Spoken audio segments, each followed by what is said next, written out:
to The Green Rush, a podcast about the intersection of cannabis, the capital markets, and culture. On a weekly basis, hosts Ann Donahoe and Louis Goldberg of KCSA Strategic Communications speak with the business leaders, financial experts, cultural icons, legislators, and generally interesting people moving the cannabis industry forward. This week, Louis and Ann are speaking with Matt Gerson, founder and CEO of Foria Wellness, a cannabis company that beautifully blends the worlds of marijuana and sexuality. This is a fascinating conversation about a topic that's not often talked about, but one that should be. A quick word of note here, today's show does, by design, cover a lot of adult sexual topics, so keep that in mind as you roll forward. Now on to our interview with Louis and Matt.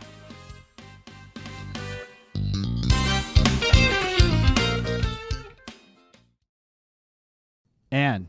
Hey, Louis. Let's talk about sex, baby. Ugh. Yeah, I went there. I that was me. I went right there. And the reason why I went there is because we've got like the coolest guy in all of cannabis who is on this week's episode. His name is Matt Gerson. Okay, his name is Matt. hanging. I was waiting for you to pick something up, but all right, I'm just gonna go. What's going on? I did not have a stroke. No, we spoke with Matt Gerson, the founder and CEO of Foria Wellness, which is one of the coolest companies in cannabis. I mean, it's a sexual health company, and Matt's, you know, a phenomenal guy. I, over the course of the last couple of weeks, have had the chance to meet him and hang out with him, and you know, this is a man who has his heart in the right place and is building a company, a purpose-driven, intentional company. And it's really, I find him, what he's doing, to be amazing. I'm a big fan of him personally, and clearly of his products. And I don't think that that's going to make anybody comfortable at all with me saying Sure isn't, Louis. Needless to say, I spent some of this interview under the table, but it's all good. Matt was awesome. And now, without further ado or awkwardness, because it can't get more no, there's awkward. plenty of awkwardness. There's plenty of awkwardness. No, but this is a really cool interview. Matt's a great guy, and I think you'll learn a lot. Enjoy. Matt, thank you so much for joining us. My pleasure. I can tell you I've been looking forward to this conversation for a long time. Ann and I have been in the cannabis industry for 5 or 6 years now. And for a few years, I've been aware of Foria. I've followed you guys on Instagram. I've seen your press. And while it is hard for me to give props to another PR firm, whoever you guys are working with is doing a pretty good job. But you know, we've talked with everybody from Congress people to Mike Tyson and Ziggy Marley, Bruce Linton from Canopy, you name it. But we've never talked about sex before. Well, formerly from Canopy, and he'll tell you why, and he'll tell anybody why for, you know, we'll tell his story for joints. But you guys are different. You know, you are a company that sits at the intersection of women's empowerment, sexuality, cannabis, and there is just so much to unpack here. We've quietly had our head between our legs for the past 6 years. And so we've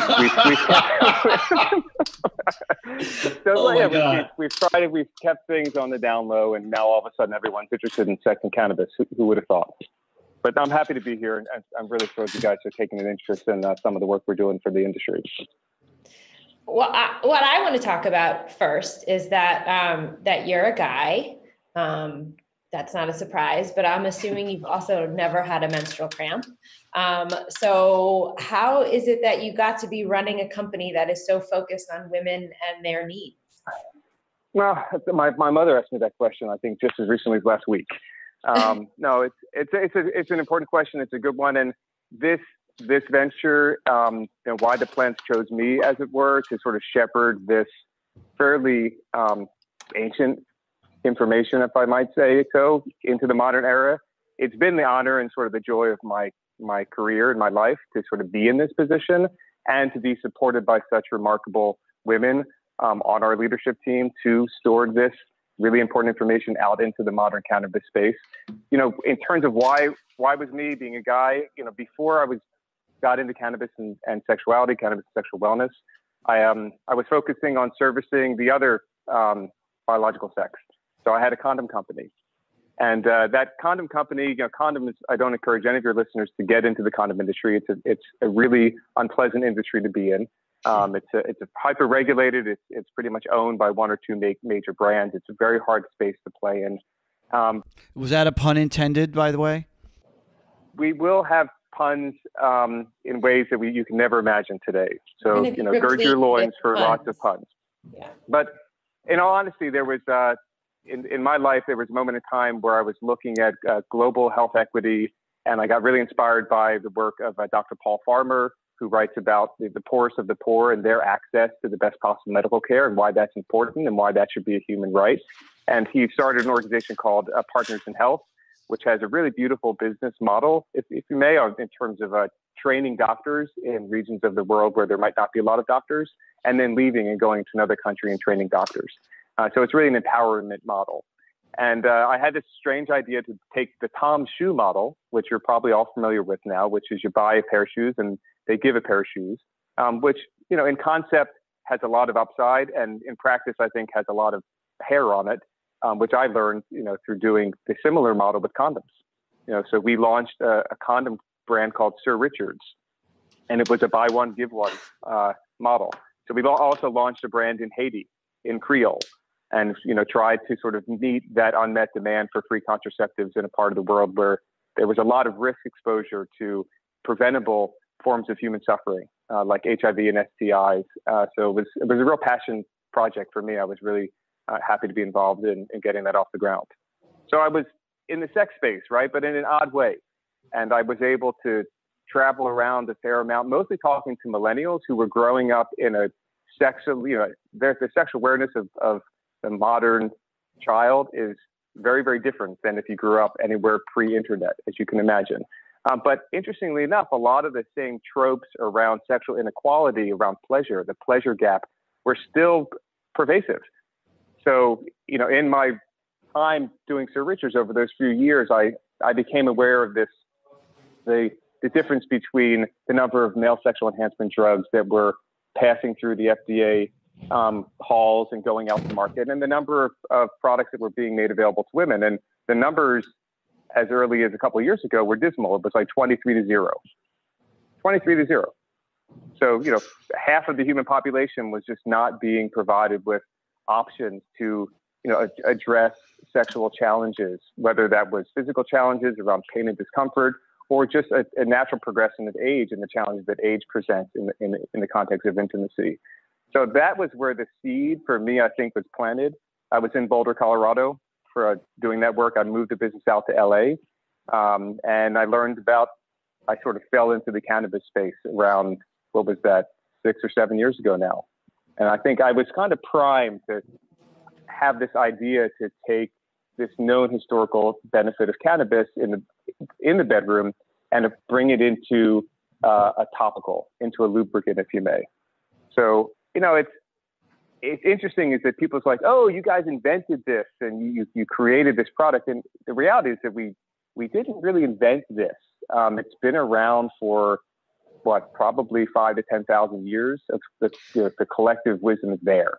But from a topicals perspective, because, you know, cannabis has been used from a wellness perspective, like you said, 5,000 to 10,000 years. Yeah. But in terms of, you know, using cannabis for relaxation, to get it more into your body, to get more into the present, to deal with anxiety and stress, and all of these things have been very well known and had just been documented from folk healer to folk healer for thousands of years. That's independent of all the medical and therapeutic benefits that have been documented. In terms of it was someone doing an extraction and putting it on as a topical, okay, fine, we'll take the credit for that. We might be one of the first uses of a topical cannabis product for sexual enhancement, which, you know, the delivery system makes a huge difference in the context of sex. And we can talk about that today. Well, let's talk about that because, you have lots of different form factors, and there are topicals that are designed for, women's genitalia. You have suppositories to go, up your ass. Can you talk about how you did the clinical testing or what the clinical model was to make sure that, one, it was safe, and two, if it was effective? Like, how did you do that? Right. So, what we had to go on, which this entire industry has to go on, is the available published evidence of research, which, as you know, is fairly nominal because of the way the government has categorized cannabis throughout the past 5 decades. It's been extraordinarily hard to research. And the use of cannabis for sex has not been on the top of anyone's charts in terms of something they want to research for. So we look more at the historical record in terms of safety and efficacy and the potential that cannabis, which we know is extraordinarily non-toxic, it's extraordinarily safe, even in very high doses, could possibly be used for sexual enhancement. And, when we set out, there was a fairly narrow casted notion of what the benefits might be. We thought pleasure enhancement, for in general terms, we could use the fact that there's blood flow, there's vasodilation, there's the movement of blood and energy in the body, perhaps through the genitals, that could help with sensitivity, that could help with an enhanced sensation. There's smooth muscle tissue relaxation. We know that cannabinoids can present that to the body. And I think more fundamentally, we know that stress is the killer of libido. And in the modern era, I really haven't met anyone who's not extraordinarily stressed out. And so, those conditions and those factors led us to think, well, there's a good evidence here that there's going to be some benefit. So how can we do this clinically? Well, we can't do it clinically, but we can basically perform our own studies. So 6 years ago, when you tell your community that you're working on a sexual enhancement product with marijuana in it, a lot of people raise their hand to participate in that study. By the way, my hand is up right now. It is up. It's been up the entire time. So I think, what we captured early on was that the range of benefits were mind-boggling. It was not merely just a whiz-bang, oh, wow, this is kitschy, I think I had a better orgasm. We were hearing so much around therapeutic value in terms of diminishing of discomfort or accessing pleasure, or with women that were perimenopause or going through menopause, in terms of dryness and the challenges they were facing to have pleasurable intimacy. This was way back then. 6 years ago, we were picking that information up. Now we've been able to present this to tens and hundreds of thousands of users, and those testimonials have maintained the consistent flow of the broad benefits that people are reporting. So I wish I could give you your readers like a specific answer in terms of, yes, we did these clinical trials, and then we did the double blind. But you did. You must have tested, right? You must have said, all right, we're going to have a couple hundred people here go out and then report back to us, and then you would collect data from them. Well, it put us in such an interesting place because we were asking people to put drugs on their genitals, right? So that's a tall order. And so from that moment on, we set a standard for ourselves around transparency, around sourcing, around sustainability, and around how we make products that we've never deviated from. And we pride ourselves in trying to set a standard for this industry, which is really radically important right now because more than ever, people are cutting corners and not treating this like a wellness industry. They're treating it like a commodity. They're treating it like the tobacco or the alcohol industry, which I think is the absolute worst reference for this industry because that's not what this is in our instance. And we've wanted to make really quality products and make them as clean as possible because of the sensitive nature in which they were being used in the body. Can you talk about some of your specific products that you offer and what is resonating with patients and consumers? So the product the company was most well known for was it was called the Weed Lube by the internet, and we tried to correct that, but the internet had its way with us because it's really not a lube in the sense of you're using this specifically for lubrication for dryness, and when you use lube, you use a lot of it. I don't know. I don't want to get into the details of your sex life, but actually, we want to get into the details of your sex life. I'll tell you everywhere I stick cannabis. But that's later in the show. But for Show title. the original product was Foria Pleasure. And the large 1 ounce bottle has 450 milligrams of active THC in an MCT oil. So fairly straightforward in terms of how to make it. It's a very potent product. We found out, actually, we were the first, I think, to realize that you could take large amounts of THC and introduce them into the body genitally, and no one got high. So that was there was a light bulb went off that we didn't really fully realize the benefit of for another year. And we put this product out to market in California and Colorado, again, around 6 years ago. And it created a cult, has a cult following. And, it's for people that want to explore their own bodies in the bedroom. They want to explore with their partner. And it's for people who actually have challenges that, pharmacologically, we've not really been able to solve for. And a lot of people who have gone to pain practitioners and have been prescribed opiates for painful intercourse are finding that this magnificent plant is allowing for pain to be diminished and pleasure signaling to pass through. So it's not just pain-free sex, it's pleasurable sex again. For many people, for the first time in decades, this is what they're feeding back to us. And so you can imagine that it created a very almost, I was going to use the word sacred, but I won't overreach. It created a very special set of conditions with which to create a business around. Sacred is fine, man. There's nothing wrong with that. This is about energy and moving energy through your body appropriately. And sex is a definitional part of being a human being. We are animals at our core. And the same way that you need to eat and respire and sleep and shit, you need to fuck. And if you're blocked from being able to do that, you're not able to live your most full life. That's right.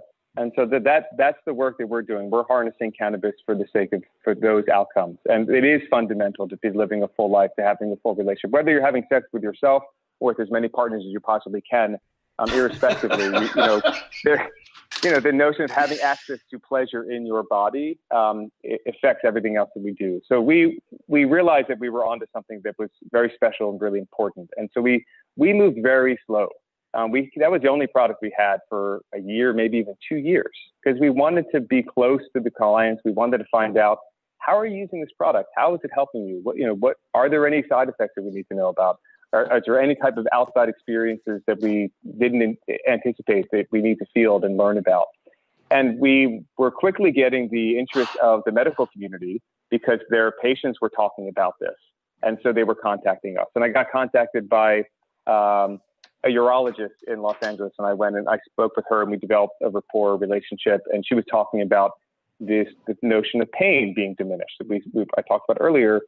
That was when we had this aha moment of, can we take even stronger amounts of cannabinoids and present them intravaginally for yet another hugely underserved form of pain that half of our species experiences for decades in the form of menstruation.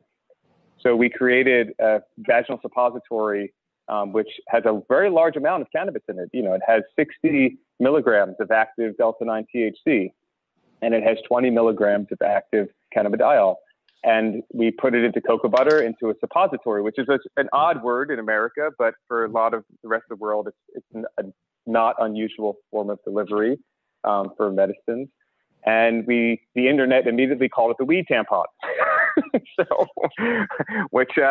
Internet. If you Google it, and now, oddly enough, someone actually is trying to launch an actual weed tampon in Europe, which is an interesting phenomenon that they're trying to take what was a misnaming of our product and turn it into an actual product. Well, and you just quickly, you had mentioned before, so if you're using this product, 60 milligrams is a lot. You are not going to get high? We don't like to say that definitively. Sex is subjective. The experience of using any compound that's active is subjective. So there are outliers that we've gathered over the years of people who are saying, no, I think I did feel high. And we're in no position to tell them what they felt or didn't feel.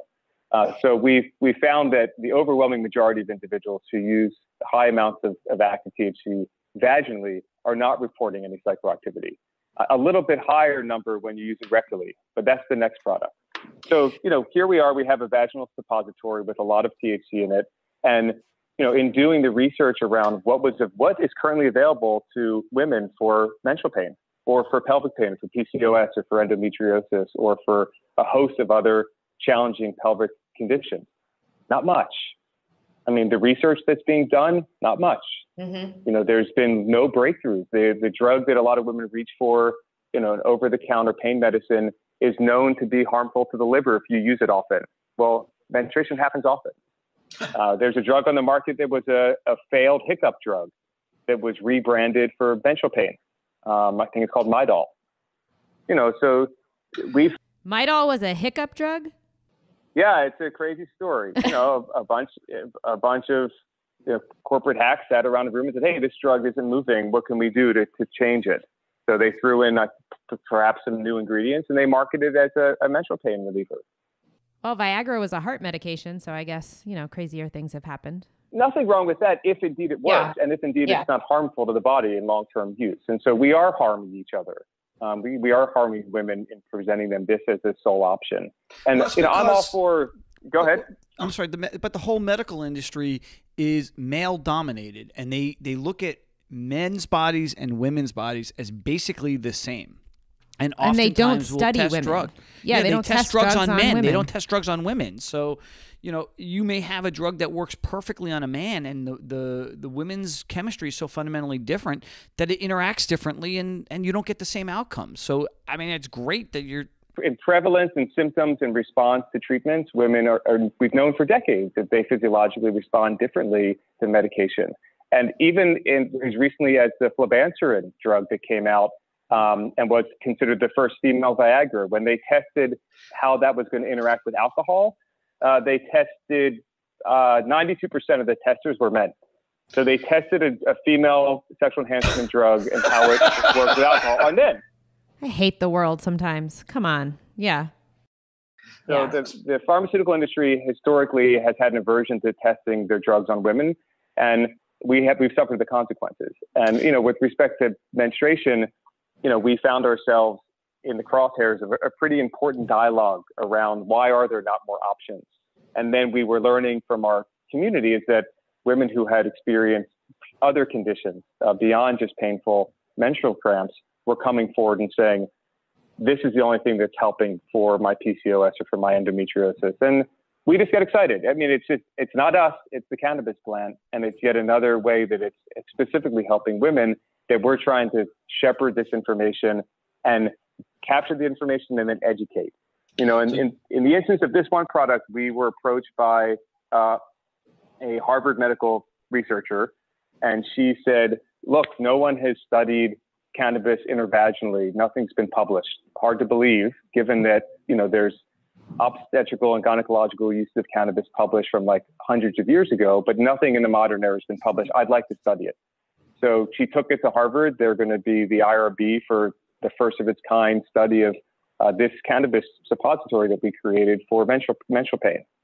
And that study is underway right now, and hopefully it'll be published next year. Just to remind our audience, we're talking with Matt Gerson, the founder and CEO of Foria Wellness. Matt, many women, especially as they get older and they're going through menopause, their sexual drive diminishes.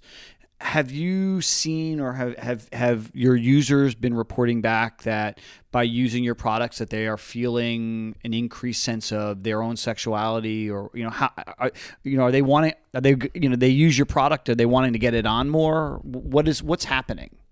Well, it's interesting. I mean, libido and sex drive are so nuanced, and if anything, it's non-reductive. So I think in the event where you had discomfort, and then you had everything else shutting down because it was just uncomfortable. When that's removed and you're having access to pleasure again, then your stress, your cortisol levels drop and your stress levels drop, and you feel good again, and you feel empowered to actually engage in sexual activity. And I think that can turn the system on and drive libido and drive desire. I wouldn't say that the use of our product is going to enhance your sex drive. I think it's enhancing your desire for sex because it feels good again. So that's as good a driver as any. I think cannabis, when inhaled, cannabis when used really mindfully and consciously as a psychoactive, can help with sex drive much more than our topicals. Can I ask about your consumers, and if we talk about things like edibles and vapes being a good entry point for new consumers, or perhaps for consumers who have tried cannabis 20 years ago, had a bad experience and wrote it off. Are your consumers habitual cannabis users, or are they? Is there a segment of your consumer base that's like, cannabis doesn't even enter in my realm, but this is something that I would be interested in? I think early on when we launched, the early adopters, the ones that they just trusted cannabis and they believed in it. They knew they had the power to do good for them. They were the ones who said, "Oh, fuck yeah, I'm putting weed down there." And they that was, and then they wrote about it, they talked about it, and they shared. I mean, one of the best things, that is that we can't market, right? We can't run ads on Google or Facebook, which has been great as a brand that's built on built on efficacy, because it's your users then that share the story. Because I can't go out there and spread the story far and wide on the internet. It's truly being spread word of mouth, hand to hand, as it were. So I think early on, it was definitely hand to vagina, really. Wherever the hand wants to go. So early on, yes, it was cannabis lovers, it was the aficionados, it was those that had the belief. But I think now, I would say that the larger percentage of our audience, of users, did not have a relationship with cannabis until they were presented with our products. It wasn't something they were interested in doing, because our products, again, we're not getting you high. So we were focused below the belt. We're orifice agnostic. We'll put it anywhere below the belt. And most of the experiences were sensual in nature. And more people want to have better sex than want to get high. So we just had a larger demographic of people that we were trying to have a conversation with. Looking at your demographic, are you seeing, because you had talked about millennials early, are you seeing that your users tend to be younger, or are they more middle-aged people like me, or are we looking at seniors, or is it the whole gamut? It's whoever is sexually active on the sex side. On the pelvic pain side, we have rectal suppositories. We also have other wellness products which are non-gender specific, which we can talk about a little bit. But I think we've been fielding information from so many segments of individuals, and it's been challenging as a brand because people are saying, "Oh no, you got to pick your demographic and just service them." And the plans kind of for us dictate the products that we make, and the users are sort of demanding of us such a broad spectrum of information. So we are trying to work with senior sex. We are trying to work with perimenopausal and menopause, and trying to push that information forward into the industry, because I want people to be more educated about the potential outcomes that they can expect from cannabis, or CBD for that matter, because there's so much misinformation out there. So we're using our platform as a tool for education. And we have such an interactive community. Online, obviously, you're going to skew towards the millennial and younger demographic because of those mediums are more in their hands, literally. But we get so much to our customer care team that's pretty personal, and it is across the spectrum from an age standpoint. Speaking of personal, see what I did there? Marketing products kind of sit, like, you had alluded to, marketing products that sit in the cannabis space and the sexuality space can be very challenging, like you mentioned. You have an amazing Instagram page, and I do encourage everyone to go to Foria Wellness to check out some of the images. They are really beautiful. That you talk about educating your customers, and you do it very unapologetically, and that's really refreshing. Can you talk about how you manage that feed, and if you've ever been shut down due to some of the content?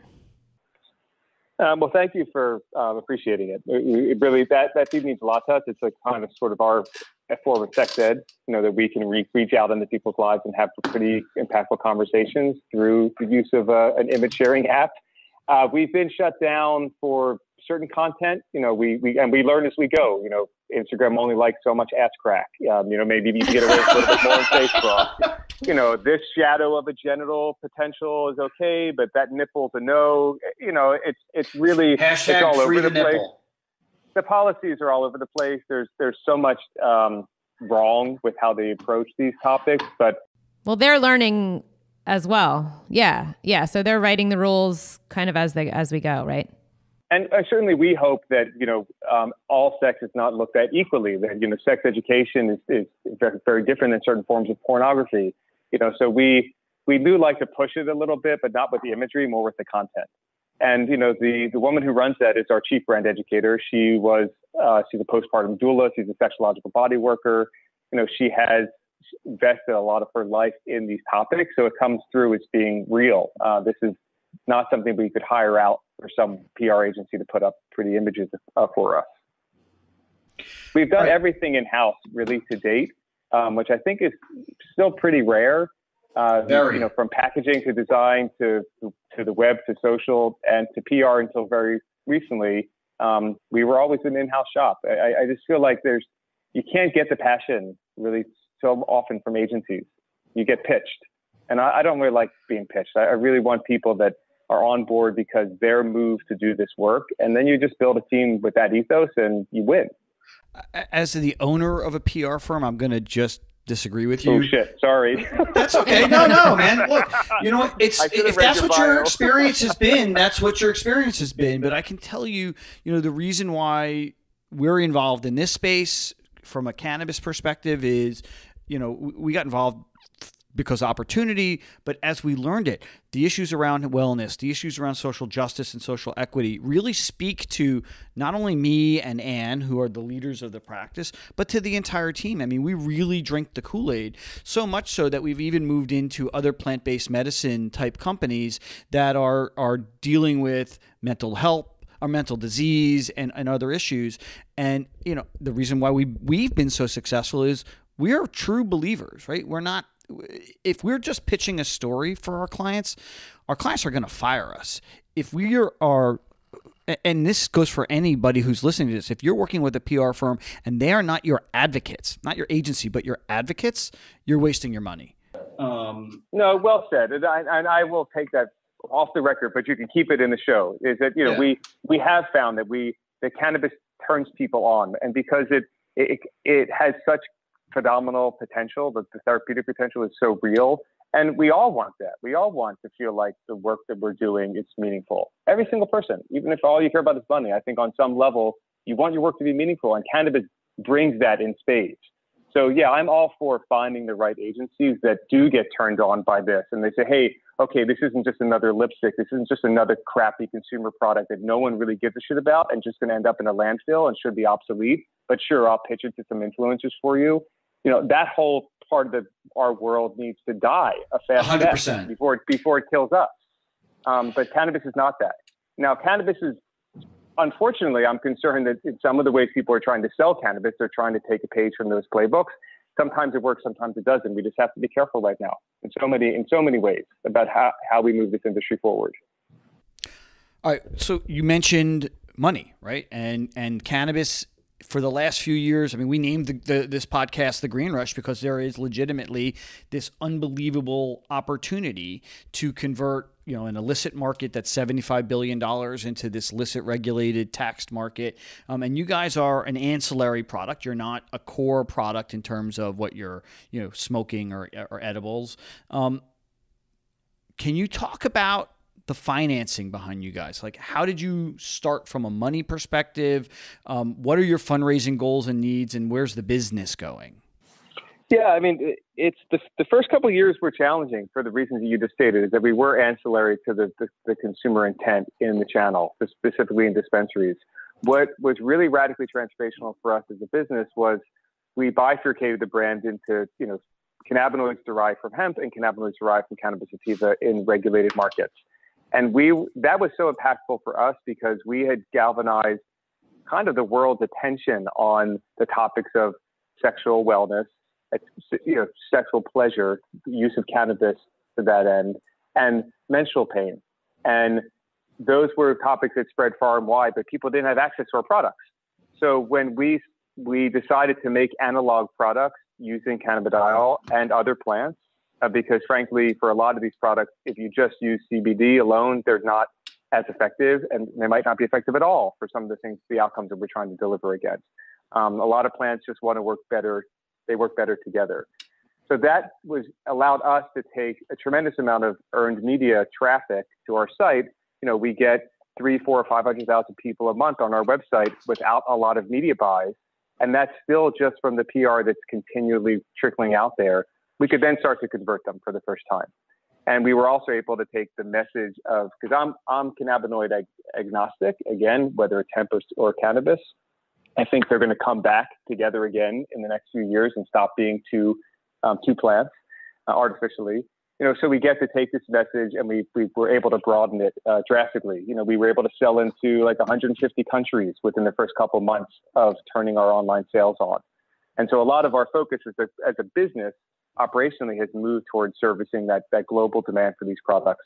Because for a lot of people, the CBD market, as many flaws as it has, and there are many flaws, it is an opportunity for people to start to develop a relationship with cannabis in a real meaningful way. And we're happy to present that to them through these products.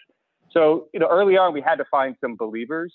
And, we took in a small round of capital 6 years ago, and we've done a couple rounds since. We have a fairly good, we have some great investment partners that are continuing to support us whenever we need to grow.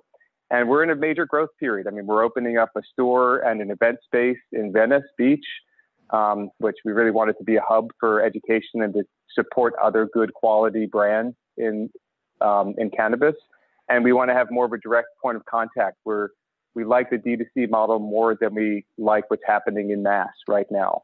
And so, we're actually doing a round right now to service sort of these growth opportunities that are being presented to us. We have around 25 people right now that work for the company across 2 offices in Boulder and in Venice. How much are you looking to raise in this round? We're in the range of like $5 to $8 million, something around there. We're just getting into the nitty gritty of it right now. We're trying to take a breath.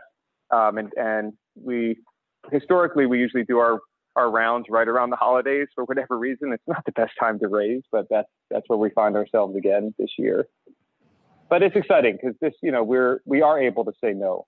We are able to be in a position that we're in to say, hey, the values alignment has to be there more than it sounds like it's there. It really has to be there in terms of how what are people putting their money to work for in the space, if they're in the space. It makes a difference for us. Like there are brands that I want to see win and there are brands that I want to see lose, because I don't think they're doing right by the plant or they're doing right by the community. Whether it's because they're cutting corners, they're cutting their products, they're not practicing regenerative or organic farming practices, or they're just they're racing us all to the bottom. So we like to be in a position of discernment with the people that we take the money from and put it to work. How do you look at your supply chain when it comes to the biomass that you're using to make the THC and the CBD for your products? Are you going out into the market and finding the right growers, or it's been one at a time relationship building. Like I grow my own here in Topanga. I had a small farm in Hawaii years ago. We have a real commitment to Organic Plus, which is not just, USDA mandated organic practices, pesticide free, but actually soil regeneration and rebuilding ecosystems. And we know all of the many beneficial attributes that cannabis and hemp have as a bioaccumulator to really help heal ecosystems if it's cultivated properly. There's so much transformation it can have in our ag industry. As I heard recently that hemp might be the 3rd or 4th largest crop under cultivation right now in the U.S. already. I don't know if that fact is true, but I can imagine it being true very soon if it's not. So for us, it was, all of this comes from the plant, all of it. We're a pretty bottle and an educational tool on behalf of the product, which is powered by the plant. I mean, the garden has figured out these issues a long time ago, and we're trying to refigure them out in the lab. And for us, the quality of the soil, the quality of the farming practices were paramount to a good quality product. So we found the farmers that we liked what they were doing, and we just developed those relationships. I mean, what we do in California has been consolidated through Flocana.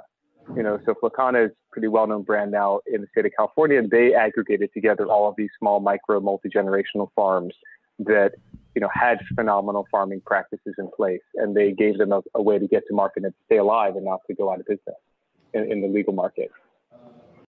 Matt, I want to. Yeah. Oh, no, go ahead. Go ahead. Hey, Molly. Oh, no, I was going to say. That's not Molly. That's not Molly. Oh. There's dogs all over the place here. No, it's usually my dog barking, so it's awesome that I was like so excited that it was not my dog.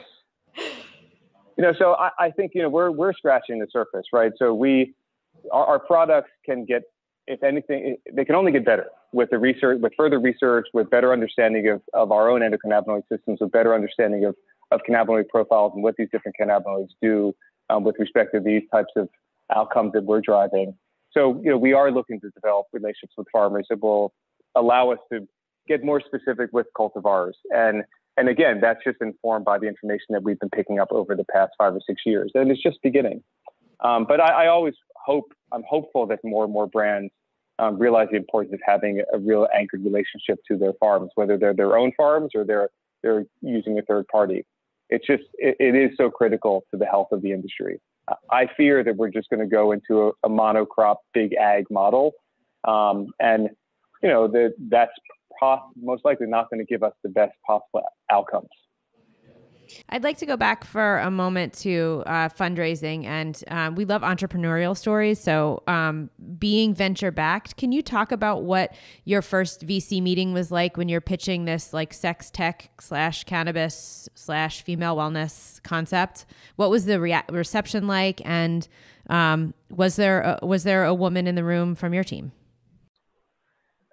There was a woman in the room from our team, and my wife was there as well, who's also part-time on our team, but she's a functional medicine health coach. I turned away almost all of the institutional money early on. I've had some not so great experiences as a social entrepreneur, getting in bed with individuals with that orientation in terms of, what are they committed to? What are the outcomes that they're committed to? And sometimes the monetization is driving every decision. And so we had to say no a lot, and which sounds strange. You think, you're young, you're hungry, you've got to grow, you've got to stay alive, you'll take whatever money comes in. I always encourage young entrepreneurs to try to be as discerning as you can be. And the best way to do it is to be really scrappy for as long as you can be and don't overspend. So you don't find yourself in a position where you have to take money from the wrong partner. So we found a partner that was respectful of the importance of this work and recognized that this was going to be a slow build. This was not going to be a pump and dump. This wasn't going to be just ramp this thing out into the industry. We were doing something that had never been done before, and they were going to give us a lot of space to do this right, to develop these relationships, to properly develop the brand, to develop the suite of products. And you can't rush these things. You can't rush the checks. It makes sense that we wouldn't apply those conditions to, how we operate internally. So our current venture partner is Green Gotham, who you guys are familiar with. And so we've been working with them for a few years now, and it's been remarkable. It's really been a great time working with them and getting all the space and support that we need to build this brand. You talked earlier about, your former life with a condom company and the kind of social responsibility. What lessons did you learn from that experience are you applying to Foria? Oh God, that's a whole nother episode. Well, I mean, maybe specifics, like how are you giving back? What's your strategy there? Well, interesting. Before I got into condoms, I'd spent 10 years studying to be a monk. So I had a very strange orientation to getting into business and to getting into the sex industry. I was studying Tibetan Buddhism. So that took me on a different path. I spent a lot of time living in the woods. And, what brought me to business was truly social impact and trying to do something decent with my life. So, the money piece is important, but it's never been the primary driver of what motivates me. And I've been fortunate to try to attract people in the building of team that also feel that same motivation. In terms of, the giving back, my relationship to tithing and to, conscious consumption, as it were, has certainly evolved over the years. And I think a lot of that is used to distract people and to take off the guilt for buying something that they probably don't need. So, I have a fairly harsh perspective on a lot of how that industry is marketed itself. But, the core essence of things being, can you make a product that has the least possible impact possible? Granted that we're making products and we're extracting resources and our products have downstream consequences. Can you own it? Can you make it better? Can you orient to better and better forms of environmental responsibility? And how are you going to do it? And so we hired a firm from Patagonia. We were their first cannabis client to do a whole deep dive into our supply chain to look at every single thing that we make, every single thing that we touch, and how we could do it better. And so now we have a path that we're going to be kind of announcing early next year to not rebranding the company, but redoing our packaging, redoing how it is that we make products, as we're now more aware of some of the consequences of some of the decisions that we've made in terms of the types of glass we were using or the types of paper that we were using and the better options that were available to us.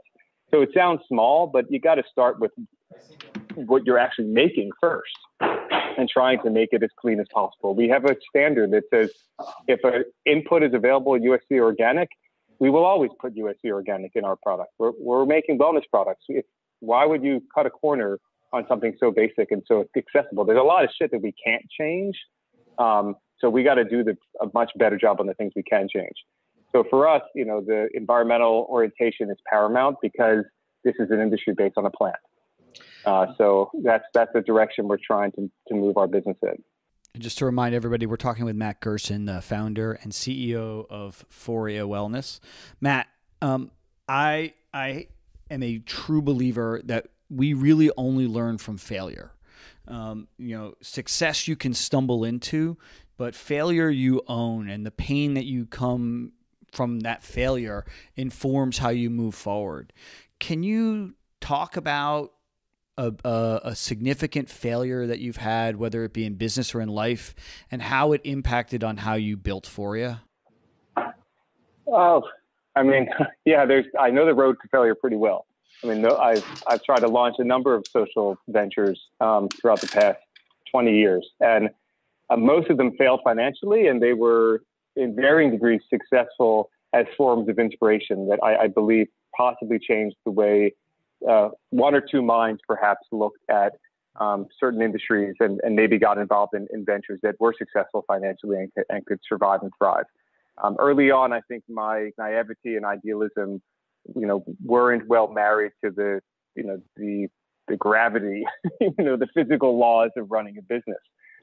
So, the learnings I took from, my last venture specifically was really to recognize where my weaknesses were and to find people of real noble character that carried those strengths and to really respect them and to lift them up and let them thrive and let them shine on those topics that they really cared about and were really good at. And even if it was finance, because if you're a social venture, oftentimes you downplay the financial piece. And the other way of looking at it is, the more people we're serving, the more product we sell, as it were, the more people we're serving. So they go hand in hand. I mean, that's why cannabis is so beautiful, is that growth is a function of impact, and impact is a function of growth, right? It's not just that, oh my God, I'm so excited we sold more of our crappy product this month and I'm making more money. It's that the excitement's coming out of the fact that people are sharing with us these stories of how this plant's changing their life. So we're motivated to do more of that. And as a result, the company gets healthier, the company creates more wealth. So I don't know if I hedged on the answer. I think I have to tell you, we've asked this question probably of 20, 25 people so far. I think your answer was the best one that we've had yet because it was honest. Most people, when they're asked about failure, they're like, I've never failed. And that's their ego standing in the way. And owning failure and understanding that she's a a nasty bitch, but a great teacher. And if you can learn from failure, you can move forward. I mean, I have failed so many times in my life, and I consider myself to be a success today because of all of the mistakes I've made. None of the successes has led to my success today. It's every mistake that I've ever made. And owning that is really important, especially for an entrepreneur. And most of the people that are listening to this now or will be listening to this later have an interest in the business of cannabis, in entrepreneurship. And, you know, honesty is the most powerful tool that you can use. No, I appreciate that. It's very well said. And I think, you know, what helps a lot is if you're setting out to do something because you want to do it and you want to prove it to someone, when you fail, you're less likely to own that failure because it's like a shame. There's shame that you fail. But if you're setting out to do something good for someone other than yourself, you're a little bit more fearless. And then when the failure comes, it's not about you. You have this opportunity to really look at it and to say, oh shit, you know, failure happened. You know, how can I be discerning and how can I, like in your words, how can you really learn from this and move it forward? Because I think you're right. I mean, that's the only way to move into success is through a proper, you know, analysis of where you went wrong all the other times. The cannabis industry in general is still incredibly young. Or, let me rephrase that. The legal cannabis industry, as we know it, is still young, but moving really quickly. And Foria Wellness was found. You mean the 10,000-year-old fad that we're all experiencing? Exactly. Yeah. It's never going away. Exactly. So I said legal. And you guys were really found as a niche. What advice would you give to anyone looking to break into the cannabis industry right now? Is it too late? Well, first of all, sex is not a niche. Anyone's going to tell me that sex is a niche in human life, or let's broaden that. Like pleasure is not a niche. Being out of pain is not a niche. You know, having less anxiety is not a niche. You know, so I don't remember what your question was, but we're not a niche. We're not a niche brand. But I guess my question was, what advice would you give to anyone looking to break into the cannabis industry now? Oh my God, I would want them to come up to my house and spend the week with me. And I hope they don't, maybe they're all going to show up. You know, it's important. I want to take, here's all the things we did wrong that you don't have to do wrong. You know, and I think the thing we did wrong the most was that we would drink people's Kool-Aid when they were telling us that the size of their grow and the size of their production facility and the size of everything.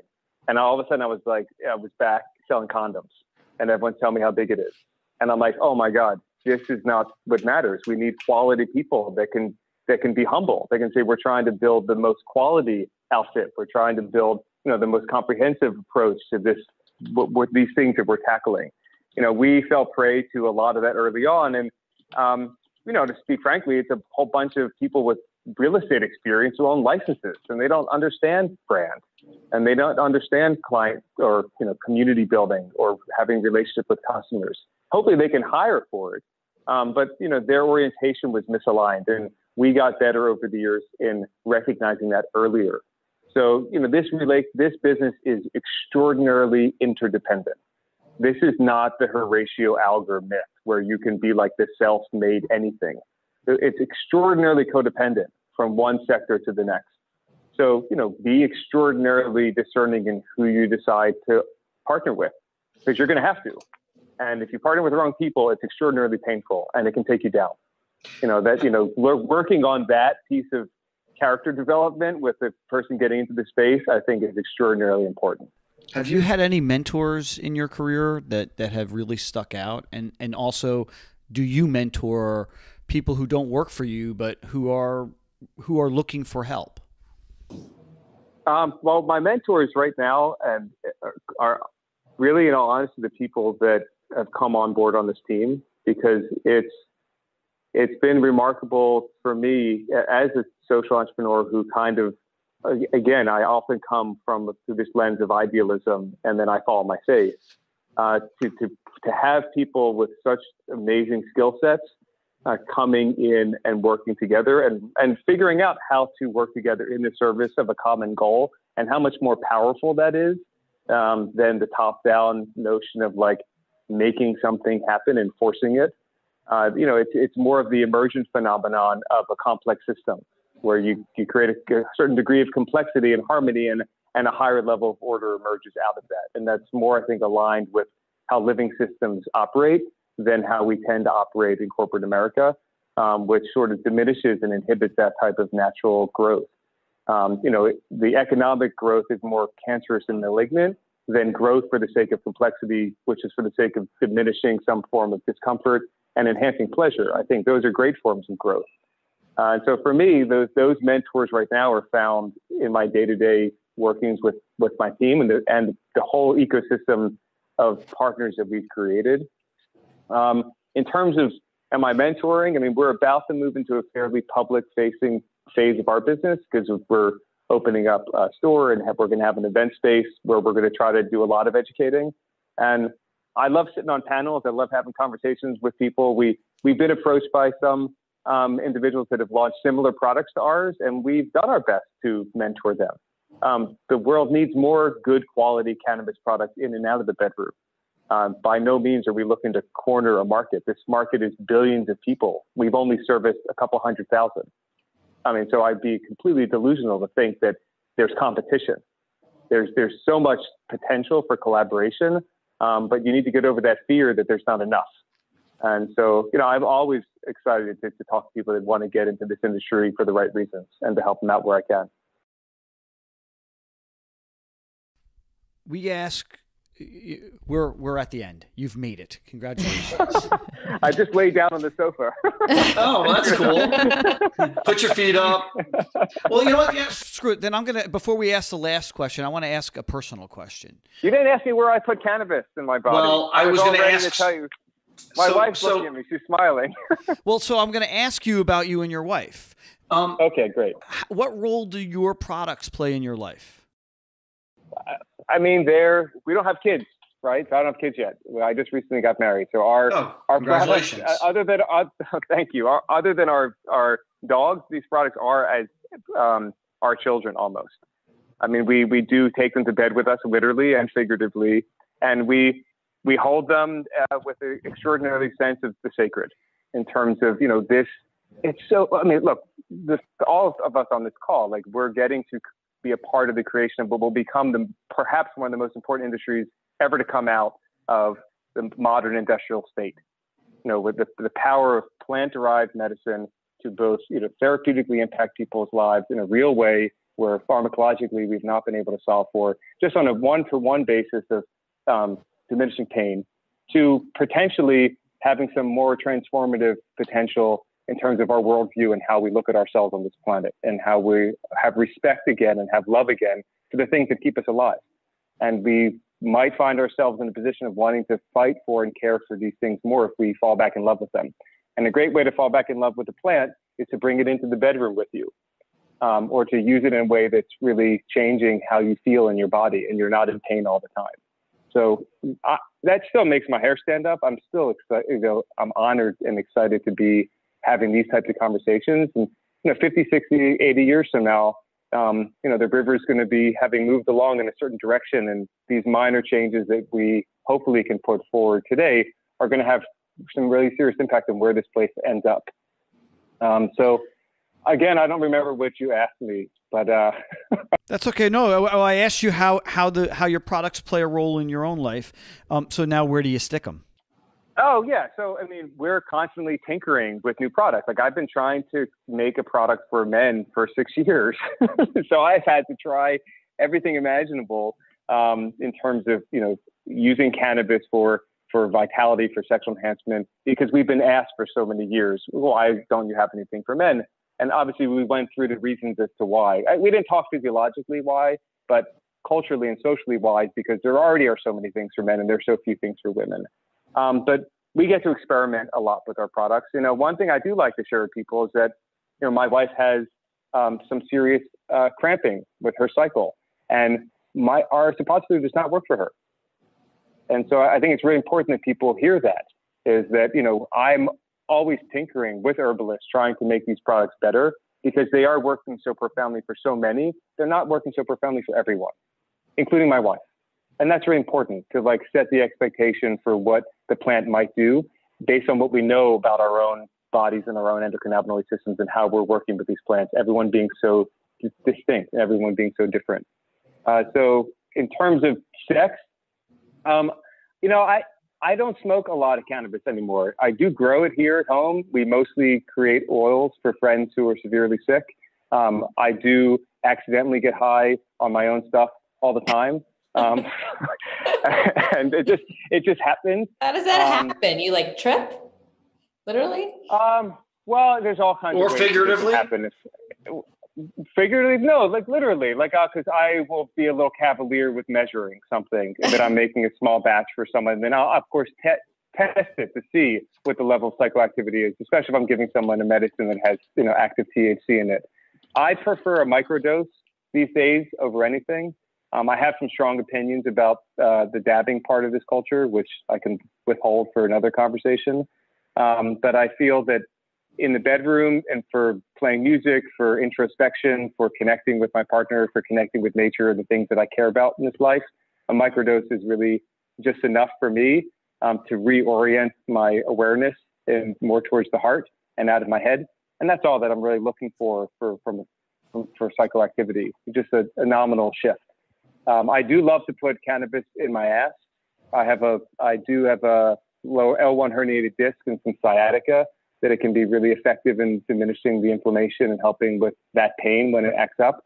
But also, before having sex, it's nice to let the whole body relax. And using a rectal suppository of high dose of THC and CBD can have that response. It has it for me. My shoulders drop, my breath deepens, my belly relaxes. How long I'm still before running you have sex? I'm still running a start. Usually 20 to 30 minutes for the suppository, and I'll put it in as part of foreplay, and then it just melts, and you feel your body start to relax. It's sort of a deep central nervous system relaxation. It's not profound. I don't feel any type of psychoactivity. My wife might notice if I took one at work. If I was in pain at work and I took one, when I come home, I might seem a little bit more relaxed. But again, I think that's one of the things the plant is trying to offer us. Like we're moving a little too fast. I mean, a lot of us are having a hard time keeping up, and there's a lot of health consequences as a result. And the plant kind of slows us back into the present. What we end up doing in the present is on us. So that can be good or bad, depending on your relationship with the plant. But it does give us a chance to slow down and be more present. So I don't have a good transition, but what I'm going to ask is... I really don't. Sorry. Why? You don't want to talk about shoving stuff up his or our asses collectively? We talk about Mary Janel, canalingus. We got all kinds of fun. Yeah, but we're actually we're an hour in, and we want to be respectful. By the way, phenomenal conversation, and thank you so much for giving us so much of your time. Oh, these are great. And I was prepped that you guys were great conversationalists, so I was really looking forward to this and happy to, maybe we can meet again in person. If you guys are around on the West Coast. So Ann is there. I'm going to be in LA in 2 weeks at Cannabis World Congress and Business Expo. If you're there, I'd love to meet. I popped out. We did a deal with Canopy a long time ago, and I met with the now current CEO of Canopy there at that World Expo a couple of years ago. We could talk about that deal in person. It's cool. no longer. Yeah, well. But yeah, let me know when you're in town, and we're on Abercrombie in Venice, our offices, and we'll be moving over to Rose here in a couple months. So we'd love to have you guys stop by the store when it opens or when we have some events. Come on by. Great. Thank you so much. We really appreciate all the time that you took. No. While you were sleeping, you got to ask while you were sleeping. Okay. So while you were sleeping, so this is a question we ask all of our guests. And if you woke up tomorrow morning and opened up the LA Times or the New York Times, what's the one story that you want to see about this industry that you feel is not being told? I think if there were just one thing, I mean, obviously I would love to see a nationwide decriminalization of this plant as a massive first step for rectifying the wrongs that have been perpetrated to specific minorities of our culture. And that would be a huge movement in the right direction towards medical research towards recreational use on a nationwide level. But I think before we get there, we got to right the wrongs, and decriminalization and an expungement would be a great fucking headliner for me tomorrow morning.